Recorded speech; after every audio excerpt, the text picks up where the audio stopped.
What's the dumbest thing an ex said to win you back? Story 1.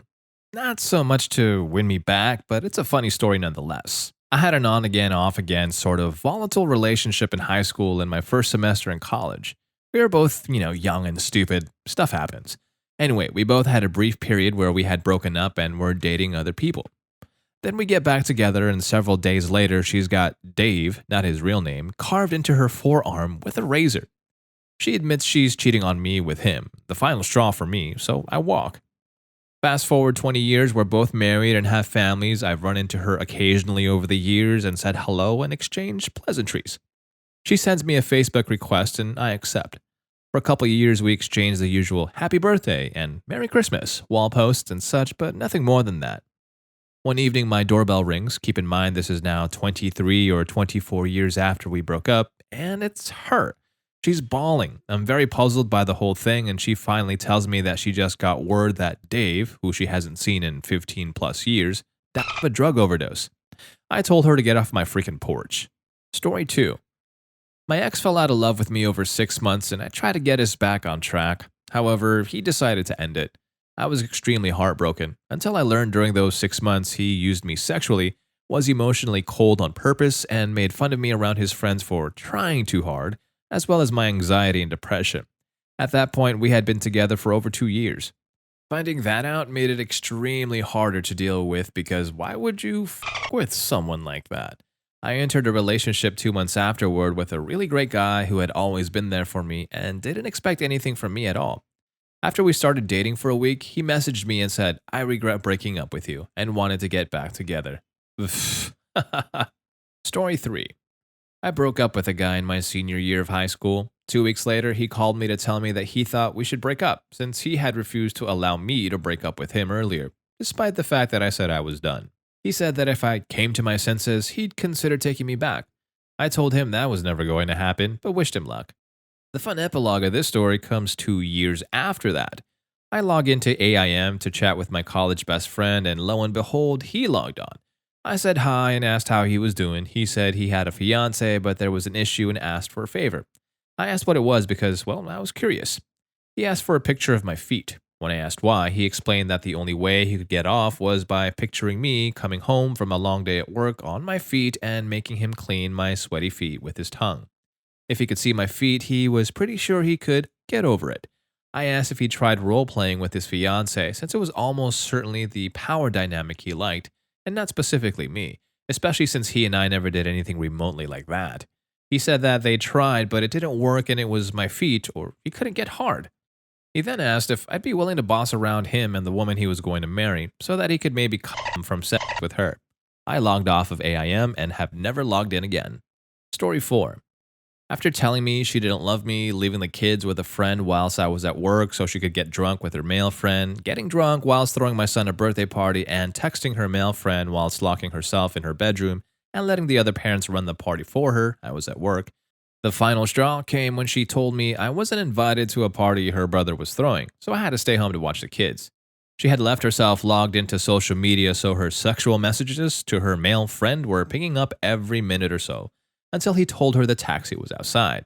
I changed the locks that night and packed her clothes and put them outside her mom's house. When she came home, she was screaming and throwing bricks at the house, so I told her if she didn't leave, I'd call the police. Drum roll, please, but you can't just turn off 10 years of marriage. You must still love me. Ugh. Story 5. Can you remind me why we broke up? I crashed my motorcycle and was in a coma for a week. I have memory loss and I can't remember much from the past year. I don't remember breaking up. Things seemed so good. Why did they end? Unbeknownst to him, I was close with one of his friends at that time. None of that ever happened. It was all a complete lie to get me to take pity on him and talk to him. I'm still not sure how he planned on making that one work. He was emotionally abusive when we were together. Apparently, he thought he could still manipulate me. Story 6. So here's the backstory. Had a somewhat long-distance relationship, a 4-hour drive, so I would visit on weekends. Her ex was caught for possession and was somehow given work release from jail. It was weird, not gonna lie, but he went to serve time on weekends. I didn't find out right away, but he moved back in with her. When I finally caught her, she said, "He stays here during the week and has his own room." No bed in the said room. I tell her I'm leaving her. "You can't. You need me and you're nothing without me. If you leave, I'll tell your chain of command you hit me." In the military, they take that very seriously, and you're guilty until proven innocent. I never laid a hand on her, but was afraid of all the trouble I'd have to deal with until everything would get dropped, so I stayed for a few more months. The worst time of my life. Story 7. He broke up with me by sort of ghosting me after 2 years together. He wouldn't show up when we had plans, then text me later and apologize and say sweet things, but go on to ignore my calls for a whole week. He set his status to single on Facebook, so I figured it was done and deleted him. Almost a year later, he sent me a text saying he was sorry, that he was willing to talk and answer any questions I had, and that he had regretted what he did because I was the second to best girlfriend he'd ever had. I kid you not, I told him I didn't need his answers and didn't want to be his friend at all. He never bothered me after that. My ex ghosted me too. He was that guy that would make you feel all special that never communicates unless it was on his term. He stopped talking to me for about 6 months, and after the first 2 weeks, I just stopped caring. 6 months later, he calls me asking to go on a date. I'm just like, you have the wrong number. Sorry. Story 8. If we break up, it's just a matter of time before you ask for your laptop back, and I use it for school, so I'm going to have to drop out and my kids are going to be raised in poverty. Do you really want that on your conscience? I lent him my extra laptop before I realized he bleeds all the women in his life dry of all their resources. I wasn't about to let him keep it after the crap he had put me through. I got my laptop back when we broke up, and he destroyed the power cord and messed up the laptop to the point that it wouldn't even run. I fixed it, but lesson learned. Darn, that's some fine, crazy logic right there. Story 9. My new girlfriend? Well, she's terrible. I miss you a lot. Like, sometimes regret leaving you. You are so much better than her. Just so you know, I'm going to dump her soon, after we go on vacation because I'm using her miles to buy my ticket. Like, there are so many things wrong with that, and the vacation was 2 months away. I told him he had made decisions, so I didn't feel bad for the fact he missed me and never spoke to him again. My ex-husband did this to me. Said the same thing. I didn't realize how much I was going to miss you. You understand me better. I call her your name all the time. We were so good together. 1 month before the divorce was final, after he left me to move in with his pregnant girlfriend, I just started laughing at him. I couldn't stop. He got mad and left. Again. Story 10. Broke up with my douchebag ex while in Mexico with my mom. My mom. He said I cheated on him and told me my dad died to get away from my spoiled princess ways.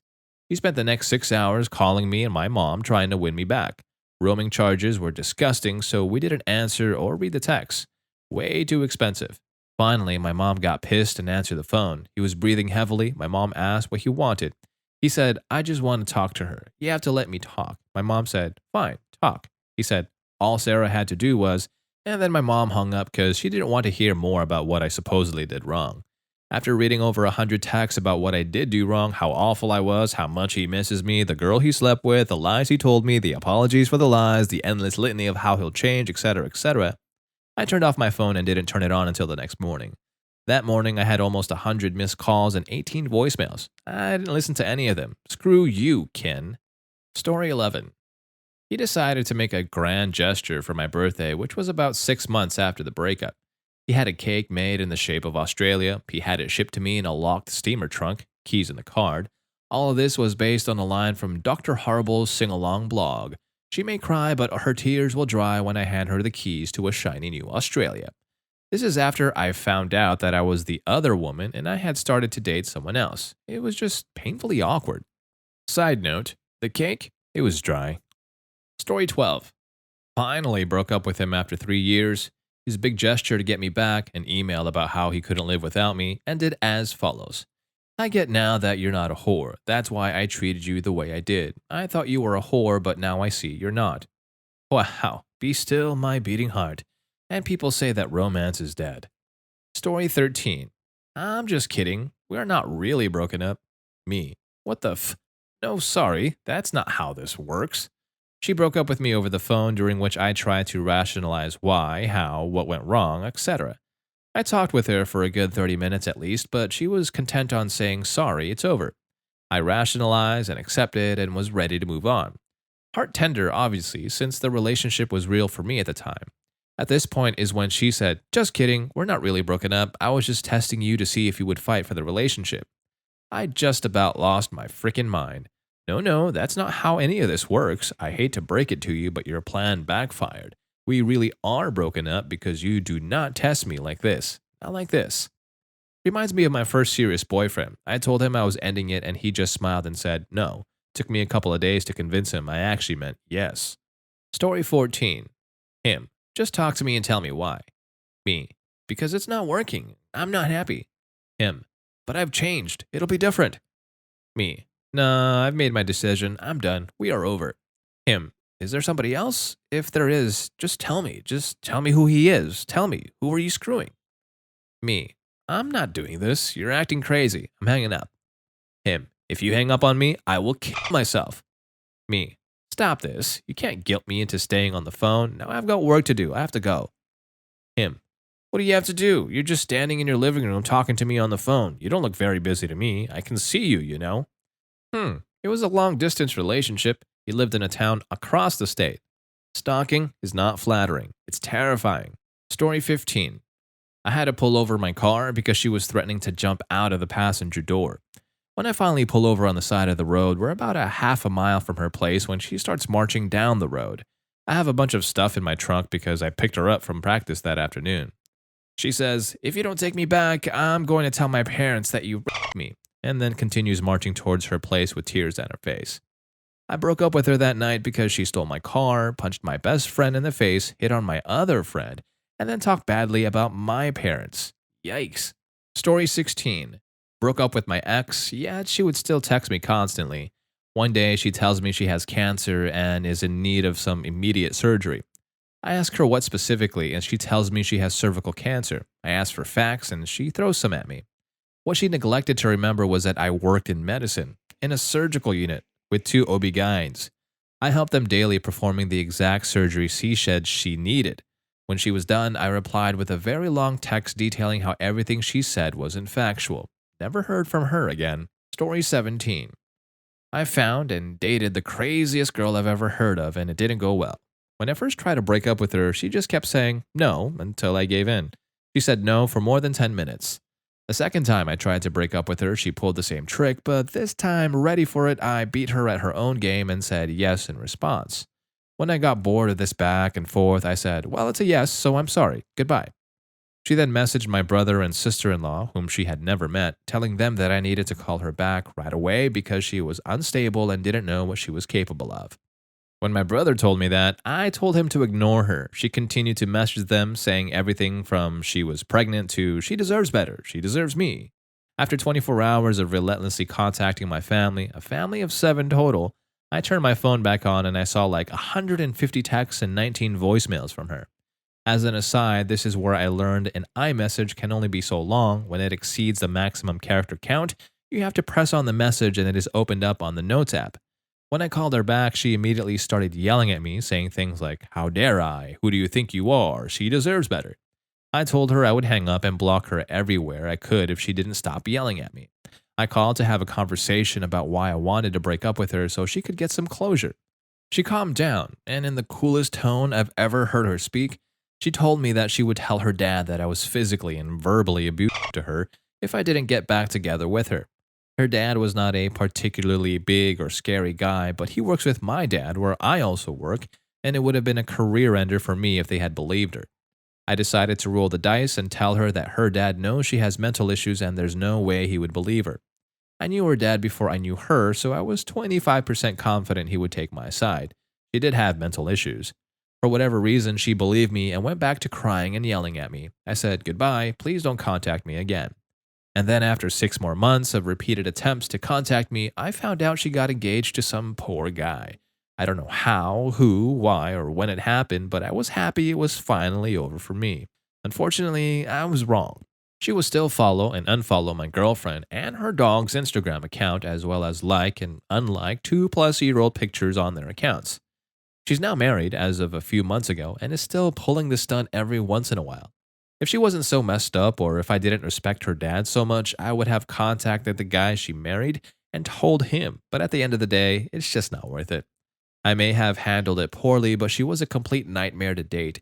She had crazy mood swings, would yell at me in front of my family and friends, was incredibly bossy. We had nothing at all in common. Only a crazy person would think the relationship was going somewhere. Story 18.